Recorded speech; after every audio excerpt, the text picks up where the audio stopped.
Robert never came to the beach when his friends and family invited him.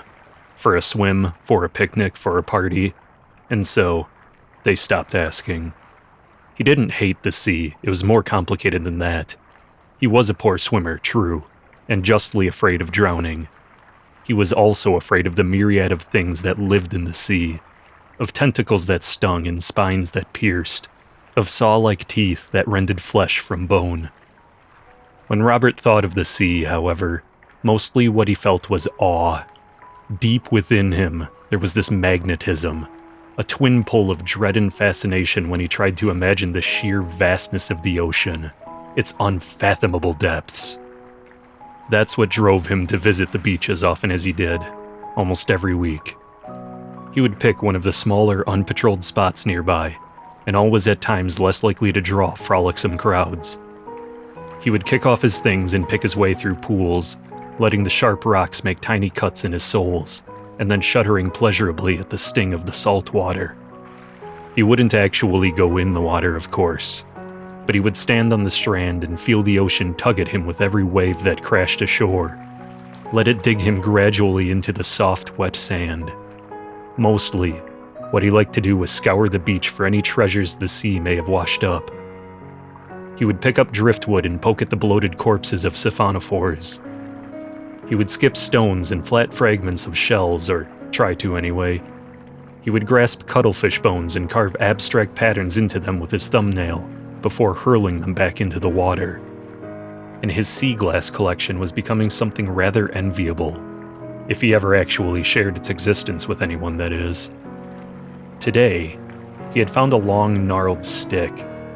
He swung it listlessly back and forth as he paced the shore beneath the gunmetal sky. The atmosphere was full of potential. Mainly, it was the promise of another storm, such as had been plaguing the northeast coast of New South Wales on and off for the last few weeks. But there was something else there too. Robert felt a stirring in his chest, a pounding in his veins. He felt as though he was on the edge of an epiphany, although the exact nature of it escaped him. "Prévu," he muttered to himself as he took a particularly violent swing at the sand in front of him. Apart from the stick, he had found little else today. There were the usual bottle caps and soft drink cans, which he diligently collected in a reusable plastic bag to dispose of thoughtfully when he got home. He was about to head there, in fact, when his attention was caught by a bright patch of orange plastic poking out of the sand. More rubbish, he thought bitterly, and then jabbed at it with his stick to dislodge it. The object remained firmly in place. Robert frowned, then dropped to his knees to dig at the sand around the plastic. His initial explorations uncovered two rounded peaks attached to a curved, bulbous form, and then finally, perplexingly, a tightly coiled cord. Robert heaved the object out of the sandy pit he had dug and lay it on the ground, squinting at the incongruous but undeniably familiar form before him. It was Garfield. Or, more accurately, it was a vintage telephone made in the image of Garfield. The feline was lying prone, his stubby tail curled at his side. The handpiece of the phone, which made up the bulk of the cat's back, lay beside the base, connected by the spiraling cord. His black stripes were worn away, leaving only a suggestion, but the figure was familiar enough to Robert for his mind to fill in these gaps easily. What really held his attention was Garfield's eyes. They were open, though characteristically half-lidded, and the black of the pupils had completely faded. In their place were raised discs, the same off-white as the sclera beneath them. It looked blind. "What have you seen?" Robert asked with a titter. The Garfield phone merely smiled. Once home, it didn't take much for Robert to clean up the phone. A quick rinse in the sink, a thorough scrub with soapy dishwater, and another rinse were enough to not just dislodge the dirt and sand and salt, but to bring a sheen back to the bright orange plastic. Robert raised the object and appraised it critically. Now that it was clean, he was surprised to find it was in reasonably good condition. Most surprisingly, its line cord and telephone jack were still present and appeared to be intact. Robert lived far enough from town that mobile reception was patchy, so he still maintained a landline. He plugged the phone into the outlet in his lounge room and vowed to test it later. Garfield's stripes and eyes would have to be repainted, of course, but that would have to wait for another time. After all, it was getting late, and tomorrow was a work day.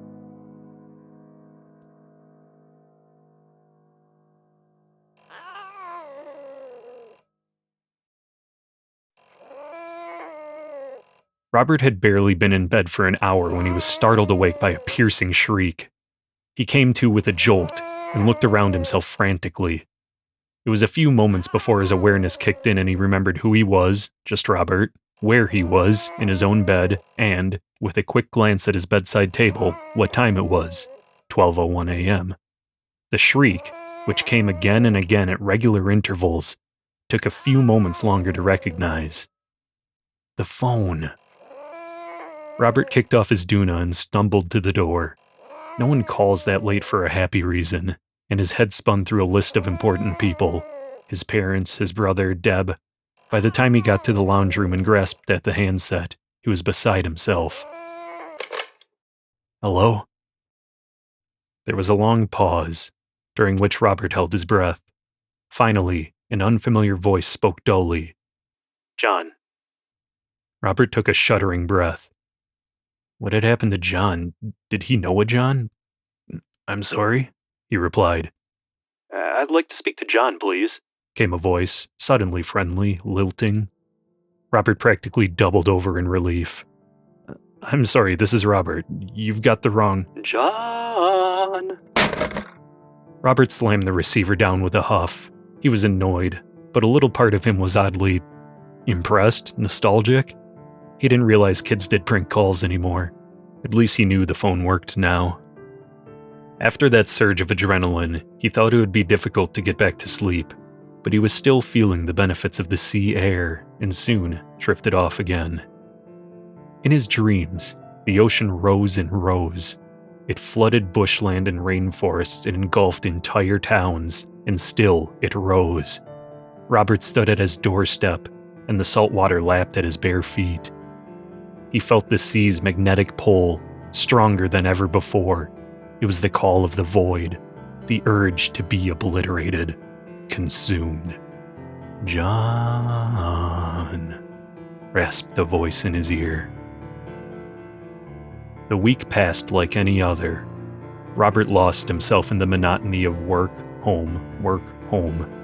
At lunchtime, he ate elaborate sandwiches of lamb fillets, salad, and cheesy sauces. He would follow this with 2 pieces of fruit. Throughout the day, he snacked on sweet biscuits, foregoing a plate and letting the crumbs litter his desk, falling into the gaps of his keyboard. In the evenings, he made up meal delivery kits intended for 2 people and ate both portions. Somehow, he always felt hungry. Perhaps he was just bored. On Friday, he left work early and swung by Office Works. He bought a black bullet-tip paint marker, and because he had an aversion to going through the checkout with only one thing, an overpriced bulk packet of Minties. At home, he chewed on the Minties, occasionally sucking in air to feel the cooling effect of the menthol while he examined the Garfield phone. He hadn't made or received any calls since the last weekend, but that wasn't unusual. His family conducted most of their contacts by email, or the occasional pointed Facebook update. As for Deb, well, she wouldn't be calling anytime soon. Robert shook the black marker. As he pressed the tip repeatedly against some scrap paper to get the paint flowing, he peered at his phone screen. He had brought up a Garfield strip to reference the cat's stripes. In the strip, a sleepy John implored an inexplicably wall-eyed Garfield to go back to bed. Whoever had posted the strip online had added a footer showing a close-up of Garfield hugging a pillow, his stripy back, tail, and face on proud display. Simple enough, Robert thought as he placed the mobile beside himself and hefted up the Garfield phone one-handed. By now, the paint had reached the marker's tip. He decided to start at the tail. Just a few stripes. Easy. Scratch that. 20 minutes and innumerable swear words later, he wasn't even done with that. Each stripe was not just a simple stroke, but a kind of elongated diamond made up of many, many smaller perpendicular strokes, If even one of these substripes wasn't perfect, the whole thing looked wonky. Robert had to get up to grab some acetone and a rag to clean up his mistakes. His second attempt was much more successful, though no quicker. He finished Garfield's entire tale and was particularly pleased with the tip, which he felt accurately captured the bold line work on the comic strips he had so loved as a child. He decided to quit while he was ahead, telling himself it was more practical to approach the project in parts, so that he didn't smudge his work as he went along. He checked the time. 2 p.m. Still time to get to the beach if he wanted, but then again, Saturday afternoons could be a bit dicey. Better go tomorrow, early.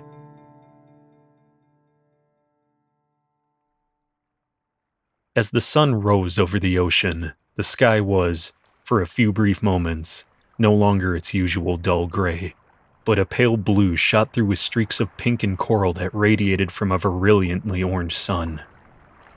Robert noticed, too, the streaks along the shore that showed the lines of changing tides. Even his shirt was striped, he noted as he looked down at himself. The whole world is striped, he thought to himself. They encircle everything.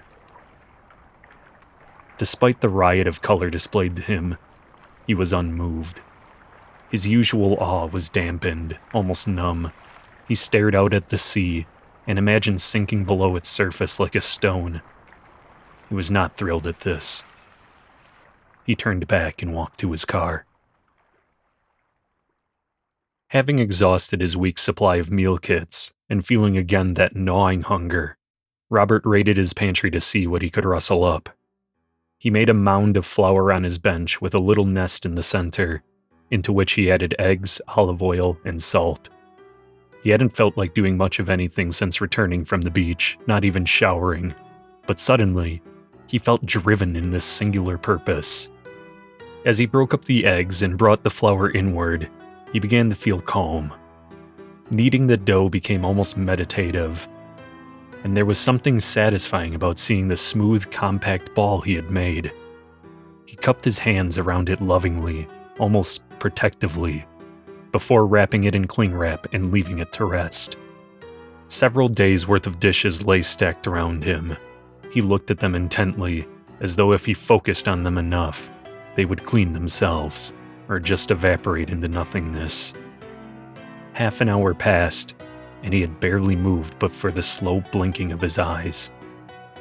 Turning back to his dough, he unwrapped it with one hand, while the other reached into the second drawer and sought out a rolling pin.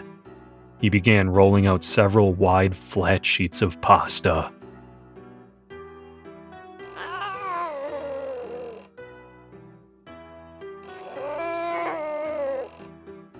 The phone didn't wake Robert from his sleep, because he was already awake. At roughly 2 a.m. on a Monday morning, as he stood in the glow of the open fridge contemplating its contents, it rang. His heart lurched, but he didn't run this time. He closed the fridge carefully, giving it a wistful glance before he padded off to the lounge room. Hello?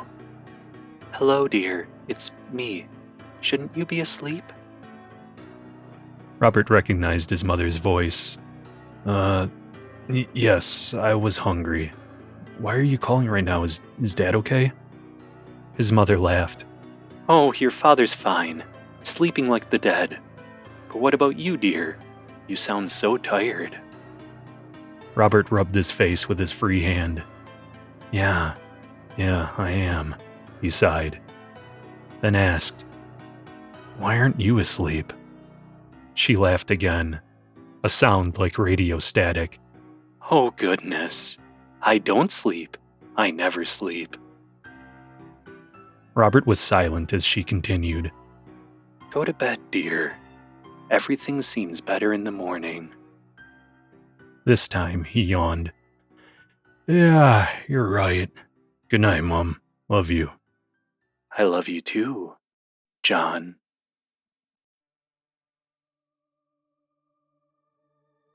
Robert dreamt of Deb. They were talking and then suddenly standing on either side of a vast sandy plain. He tried to call out, but it was like yelling underwater.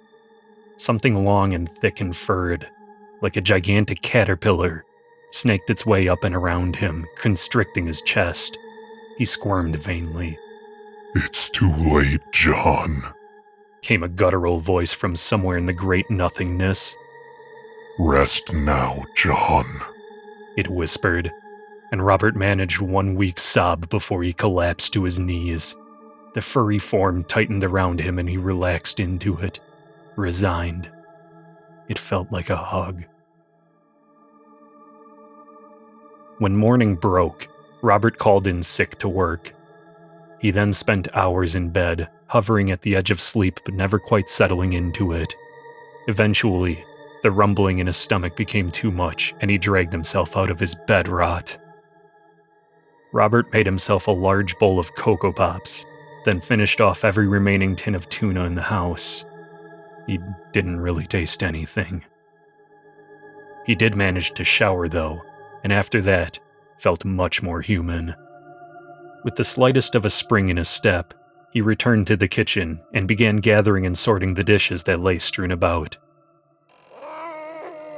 He had just started to run the water when the phone rang. Am I speaking to the owner of the house? Yes, responded Robert warily. My name is Ali, and I work with Solar Solutions. The reason I'm calling is because you recently visited our website and expressed an interest in installing solar panels on your property. Robert relaxed. Oh, yes I did. That's great. Would you be free next Monday for one of our technicians to come and inspect your property for a quote? I'm not sure. Surely you can spare one Monday. There really isn't a better time to get connected to renewable energy. Not only will you save money on your electricity bill over time, but it instantly adds value to your property. Robert made a non-committal noise and fiddled at the phone cord with his free hand. And it's not just good in the summertime either. It's still useful even when it gets colder, and it will get colder, John, much colder. There's an emptiness here, John, and we all have to fill it. I can see you, John, across the echoing void. I no longer require eyes, John. I see everything. It's so cold and... Robert hung up the phone. He stood there for several moments, trying to decide what to do next. He would go to work tomorrow, he knew. But what about right now? He looked at the time. 7:30 p.m. He thought of the full sink. He went to bed. Work, home, eat, eat, eat. If Robert's work colleagues noticed anything different about him, they definitely didn't say anything. On the rare occasions that he was able to meet their gazes, his eyes were full of pleading. "Help me," he tried to say with them. "Everything is coming undone." People just smiled back blandly. We're all in danger. His friends and family were more perceptive of his physical changes. He got a lot more recipes for tofu mousse and offers to join running groups. His father joked, "Aren't people supposed to lose weight when they go through a breakup?" At least the Garfield phone was coming along. After work, Robert would sit in the lounge room and work on the cat's stripes, zoning out for an hour or so. For the sake of variety, he would bring up different comic strips for references. In today's, Garfield had awoken to find his house long abandoned, with no sign of either John or Odie. Robert clucked his tongue while working on Garfield's face. By the end of the week, he was practically finished with the phone. All that was left were the eyes. He raised Garfield aloft, turning him this way and that to admire his handiwork. He wondered briefly how much the phone would be worth, knowing all the while that he would never sell it. This was a gift from the sea, and if reverence didn't prevent him from casting aside such a blessing, then superstition certainly did. He reached for the paint marker, but his hand hovered in the air uncertainly. "I no longer require eyes, John." He put the phone back down and threw the marker in the bin. It was probably empty anyway. On Sunday, Robert returned to the beach, but without his usual reverence.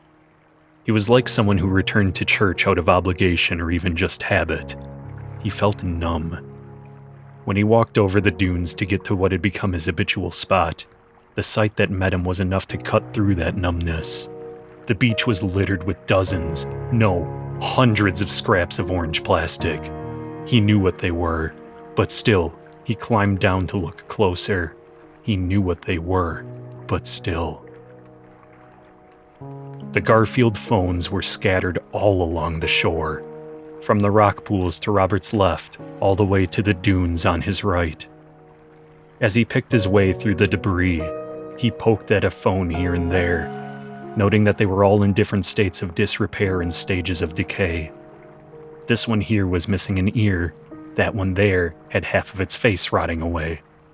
Some even had tiny mollusks clinging to their plastic sides. Robert didn't know what to think, what to do. And then they started to ring. All the phones went off, not at once, but in intervals, swelling into a shrill, discordant cacophony.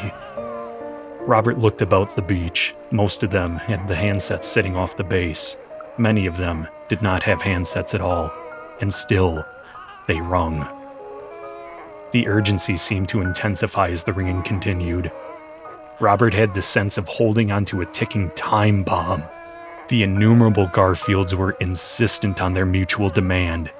Answer me. 1,000 plastic eyes boring directly into Robert's soul. Robert stooped and reached for one phone, hesitated, then turned and ran for his car.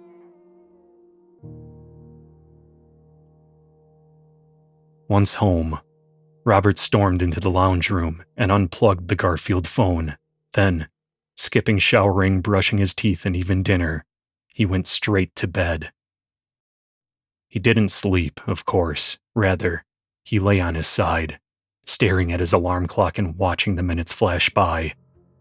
He ached from lying in one position for so long, longed to roll over, but he couldn't tear himself away from his vigil.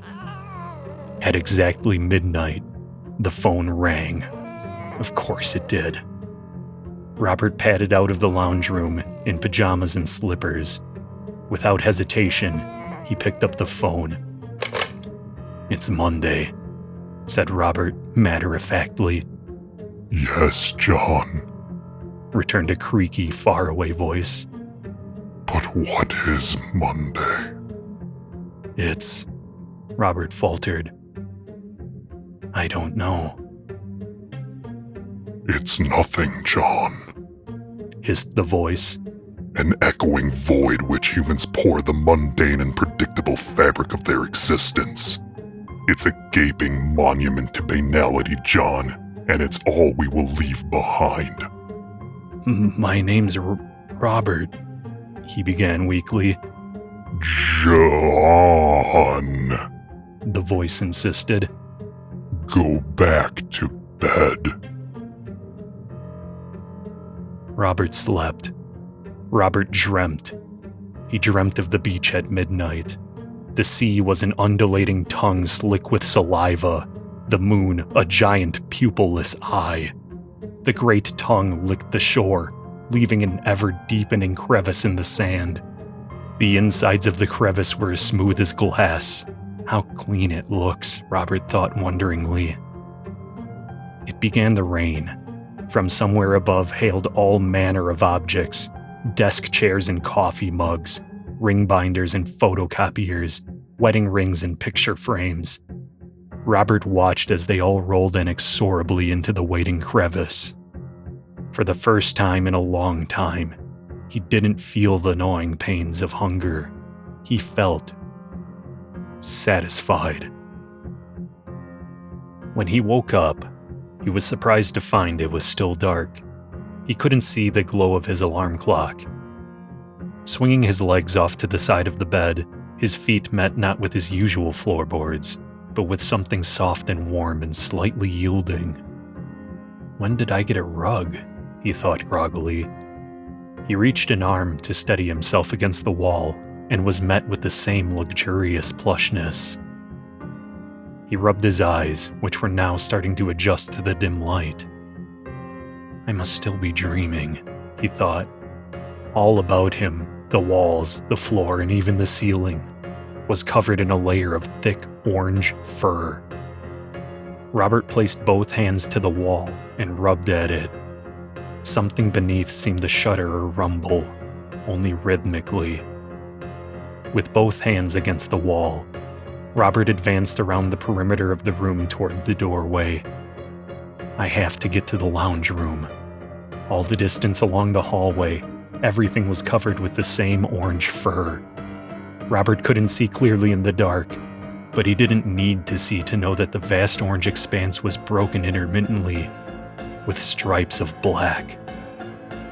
He took a deep breath and peered around the corner into the lounge room. He froze. Where once sat the Garfield phone was now an immense tumorous lump from which the furry membrane seemed to emanate outwards. It was a face, or something like it. Two enormous rounded eyes bulged out, their surface milky and ulcerated, with no hint of either iris or pupil. A tiny, fleshy nose seemed to cave in just below them, and below that, the lips and jowls of the face hung obscenely. John, Rattled a voice from somewhere within those loose folds. I'm still so hungry. Robert fell to his knees, suddenly aware that he had been sobbing. He felt, as though from long ago, the familiar pull of awe and dread. He crawled forward, his face running with tears and mucus. He approached the mouth and lifted one side of the lip. The breath that rushed out to greet him was as cold and salty as the sea, and he fancied that he could hear waves crashing against a distant shore. I love you, Robert. Purred the voice seductively. It's John, he choked, taking a deep, shuddering breath. Just John. He climbed into the grateful jaws. Somewhere, not so far away, the sun rose over a still sea against a horizon that seemed to stretch on forever. It was a beautiful Monday morning.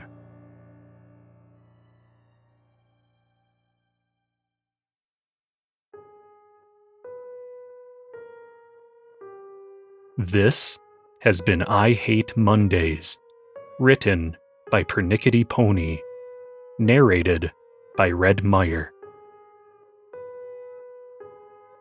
Thank you so much for listening to tonight's story. I was really close to writing this one off, and I'm glad I didn't. The whole story seems to be based around the sprawling hysteria that is internet Garfield lore, and the author here pulls off the story pretty well in my opinion, probably helped by their fever dream-esque narrative, a little Charlie Kaufman-like as I see it. This approach lets the absurdity behind everything amplify the surrealistic horror elements of the story rather than trying to convey horror in spite of the absurdity, if that makes any sense. Anyway, I like this one, is what I'm trying to say. Good job. As always, if you enjoyed tonight's story, be sure to subscribe to hear more. If you have any thoughts or requests, you can drop them in the comments down below, and until next time, sleep well.